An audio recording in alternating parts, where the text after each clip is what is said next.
17 लोकांचा मृत्यूनंतर मुंबई महापालिकेला जाग आली।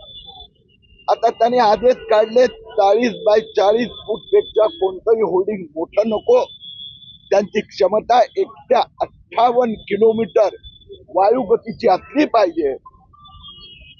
त्यानंतर जर कल्याण डोंबिवली महापालिकेला, ठाणे महापालिकेला, पनवेल महापालिकेला, मीरा भाईंदरला यांना तिथल्या होल्डिंग पडून तिथले नागरिकांच्या मृत्यूची ते वाट पाहणार आहे।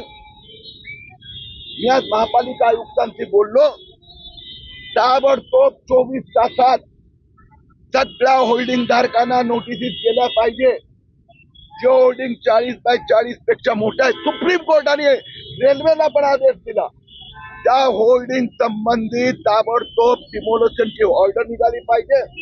प्रत्येक होल्डिंगची वायुगती प्रतिरोधची क्षमता 1 ते 58 किलोमीटर हे विजेत्यांनी म्हणताय ती असली पाहिजे। आणि मी स्वतः कल्याण डोंबिवलीमध्ये रोज मॉनिटरिंग करणार आहे। पुढच्या आठवड्याभरात सगळ्या होल्डिंगचं स्ट्रक्चरल ऑडिट आणि 40 बाय 40 पेक्षा मोठ्या होल्डिंगचं डिमोलिशन।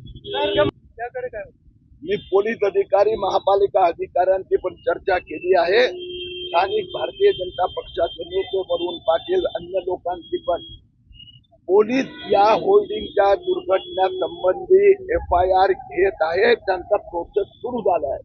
महापालिका स्वतः तक्रार करीत आहे।